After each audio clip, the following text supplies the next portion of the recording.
Fala, nação rubro-negra, Felipe Luiz largou o verbo e falou sobre o baixo desempenho de Lucas Paquetá após essa vitória feiosa contra o Vitória da Bahia, onde o Flamengo conquistou os 3 pontos, mas é um falso 3 pontos, não se iludam com isso. O Flamengo jogou muito mal e ele largou o verbo na entrevista coletiva, não gosta de ser criticado e deu as suas desculpas como sempre. Se inscreve no FB do Fla pra você não perder nada e bora ver aqui as informações das principais falas de Felipe Luiz na entrevista coletiva após a vitória contra o Vitória da Bahia no Barradão. Felipe, boa noite, Mauro Santana do canal Mauro Santana, e queria que você fizesse uma análise do Paquetá, da evolução do Paquetá, mais uma partida, você que utilizou o jogador num posicionamento diferente contra o Sampaio Corrêa, hoje muito mais próximo daquilo que você já tinha utilizado nas primeiras partidas, queria que você fizesse uma avaliação do jogador. Bom, o Paquetá, para deixar claro, né, quando optamos por trazer o Paquetá, sempre pensamos para que ele pudesse jogar na meia. Quando o Paquetá veio, tínhamos 6 volantes, agora com a saída do Alan temos 5. Não precisávamos de volante para esse elenco, não precisávamos dessa posição em concreto, e pensamos nele para meia. Ele está jogando na meia direita, é a posição que ele jogou e joga no West Ham, jogou em todos os lugares do ataque, na esquerda e na meia direita. A única diferença é que muitas vezes ele vai precisar marcar como um extremo, mas hoje eu tentei fazer com que o modelo fosse para que ele pudesse pressionar alto, não conseguimos encaixar nossa pressão muito pela perda da nossa bola, e ele acabou não tocou na bola no jogo praticamente, cara. E acabou tocando menos na bola do que eu queria. Mas é isso, uma evolução constante, ele vai se soltar, o jogador com uma qualidade tremenda, e eu tenho certeza que ele vai voltar ao nível dele. Boa noite, Felipe. Léo José do Coluna do Fla. Ainda seguindo nessa questão do Paquetá, tanto no West Ham quanto na seleção, o Paquetá ele jogou ali de segundo volante, tendo todo o ataque de frente para ele, o cara que tinha toda a visão de jogo. E, inclusive, foi dessa forma que ele jogou contra o Sampaio, né? Hoje ele jogou pela direita, fazendo essa função de ponta que você, inclusive, falou que ele volta para marcar algumas vezes. Como que você enxerga como que você faz essa comparação? O Paquetá, ele é melhor jogando de frente para os companheiros de ataque ou atuando pela ponta? Não, ele não joga de ponta, ele joga de meia. É claro, ele marca de ponta, que é diferente. Ele joga de meia comigo, como se fosse na mesma função que ele jogava no West Ham, que era como um interior, um meia no 4-3-3. Simplesmente que desse lado hoje tínhamos o Royal como o jogador na ala, né? E como eu repito, eu jogo com 2 volantes lado a lado normalmente, e não precisávamos de volante, precisávamos de meia, e ele foi escolhido para vir aqui como meia. Tudo bem? Pedro Torre, ESPN. Primeira vitória no Campeonato Brasileiro. Primeiramente, o Paquetá não tá jogando de meia, ele tá jogando de extremo, a realidade é essa. Só que ele não quer assumir. O Felipe Luiz agora tá começando a dar uma de Sampaoli, cara, impressionante. O Paquetá nem tocou na bola por causa do esquema tático. Contra o Sampaio Corrêa, o Paquetá participou muito mais do jogo. Por quê? Porque ele se sentiu mais à vontade, onde foi escalado mais por dentro do jogo, mais pelo corredor central. Agora, quando ele é escalado um pouco mais pro extremo, ele realmente sente dificuldade, e o Flamengo não conseguiu jogar daquele lado. Foi um time caolho, a realidade é essa, e o Felipe Luiz se contradizendo nas suas palavras, mas vai deixando sua opinião. Mas o Flamengo também sofreu até defensivamente bastante nesse jogo. Queria que você pudesse encaixar uma resposta de 2 em 1, assim. É um momento de, às vezes, ver uma vitória assim na marra, no bom sentido, pelo que o time tem apresentado, questão física, e também se analisasse esse aspecto defensivo, se eu não me engano, 9º gol em 7 jogos do time principal nessa temporada. Bom, saiu daqui hoje com uma sensação parecida com a do ano passado, uma vitória difícil. Vamos lá? Sai com uma sensação parecida com o ano passado, uma vitória difícil, um jogo não muito bom.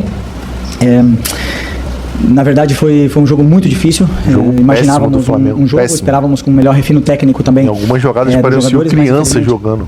O campo estava em péssimas condições, não ajudou a nossa saída de bola, demorou também a entender o jogo, e isso nos levou...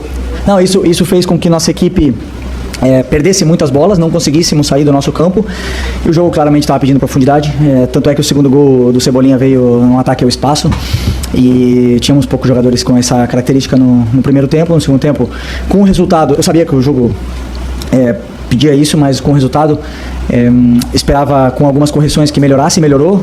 Acabamos tomando o gol no nosso melhor momento do jogo, onde a gente já estava com mais controle, já tomou um gol que eu repito, controlando de criança. Todas as ações. Renato Kais cercado por 4 jogadores, deixaram o cara tocar a bola ainda. Sofrendo gol, onde ficou, claro, é um jogo muito aberto, e a partir daí, cara, como eu falei, ganhar era super importante, muito mais fácil corrigir a equipe ganhando do que perdendo, mas sem nenhuma dúvida temos aí muito caminho coisas para corrigir e muito caminho para percorrer. Felipe, boa noite. Muita coisa para corrigir mesmo, hein? Depois de 3 rodadas do Brasileiro, eu queria que Flamengo você fizesse um balanço, um contexto mais geral mesmo, os principais desafios que você tem encontrado para trabalhar o Campeonato Brasileiro mais cedo dessa vez, uma novidade no calendário, em meio a jogos decisivos do Carioca, Recopa e também a Supercopa do Brasil. O Campeonato Brasileiro é sempre para mim o mais difícil de conquistar. É o campeonato onde tem mais desafios, onde todas as equipes elas te colocam em dificuldades, as viagens, os campos, o tipo de estádio, o tipo de grama muda, tem grama sintética, tem esse campo de hoje que infelizmente está em péssimas condições, não era ruim, sempre foi um campo bom e infelizmente hoje assim, então ele te leva a esses desafios onde também joga com 8, 10 equipes que lutam todo ano para ficar na parte de cima da tabela, então é um campeonato muito competitivo e indo jogo a jogo e corrigindo jogo a jogo e principalmente melhorando a nossa parte física jogo a jogo. Felipe aqui, boa noite, Cidão Marinho do Litoral News. Queria que você fizesse uma avaliação da parte defensiva dentro dessa temporada. A gente tem visto alguns erros que não costumam acontecer. E em cima dessa linha defensiva tem o Rossi. E a importância de ter um goleiro desse quilate, desse tamanho, para construir esse resultado hoje. Porque os 3 pontos são fundamentais para o Flamengo nessa arrancada inicial do Brasileiro. Obrigado. Sim, na nossa fase defensiva, por tomar gols, a gente culpa a defesa, mas eu não consigo separar, né? Vai conectado junto com o ataque, vai conectado com o nosso modelo de jogo, com a nossa pressão, todas as fases do jogo, bloco médio, bloco baixo, mas também passa muito pela nossa questão de controlar o jogo. Tá faltando malícia na realidade no time do Flamengo, parece que é criança jogando. Contra o Corinthians, o Flamengo tomou o gol assim, não fez a falta quando deveria fazer na intermediária. Contra o Sampaio Corrêa também, tomou-lhe uma bola em profundidade. Deveria ter feito a falta lá em cima, não fez. E agora contra o Vitória foi a mesma coisa. Deveria ter feito a falta lá atrás, não fez. Teve a oportunidade de cercar o Renato Kaiser antes dele entrar na área. Ele estava fora da área ainda, na ponta direita. Não fizeram, 4 jogadores deixaram ele tocar na bola, todo tropeçando. Ele conseguiu tocar na bola ainda para dentro da área, onde o outro jogador do Vitória chegou, né, com todo o espaço que ele tinha, com tranquilidade, para poder tá fazendo o gol. No caso foi o Mateuzinho. Então acho que tá faltando também um caguete do Flamengo de matar essas jogadas quando vê que é uma jogada muito perigosa para o adversário. Com bola. E não estamos conseguindo controlar o jogo com bola como gostaríamos. E essa parte é que eu preciso corrigir. Mas não é só o sistema defensivo, é um todo que acaba estourando sempre na nossa fase defensiva. Até mesmo, se eu não me engano, o gol e o pênalti vieram de erros técnicos e contra-ataque. Então estamos sofrendo com transições e nesse aspecto aí temos que melhorar. Felipe, aqui, boa noite. O Rossi, desculpa. O Rossi vive um momento extraordinário, fez uma temporada incrível ano passado, jogou praticamente todos os jogos, está num grande momento e se espera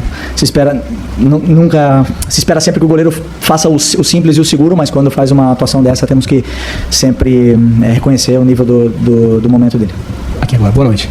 Felipe, a gente percebe que todos os setores do Flamengo ainda estão ali numa fase de adaptação à temporada. O ataque, às vezes, toca muito errado, a defesa chegando um pouco atrasada. Mas eu queria saber, assim, de você, na sua visão, qual desses setores, defesa, meio e ataque, vai precisar mais da sua atenção nesse início de temporada, principalmente por pouco tempo que você tem para trabalhar agora? Você vai ter 4 dias, depois mais 4 até pegar o Lanús. Mas eu queria saber desses 3 setores, qual você vai ter que suar um pouco mais para poder arrumar e ajeitar. Obrigado.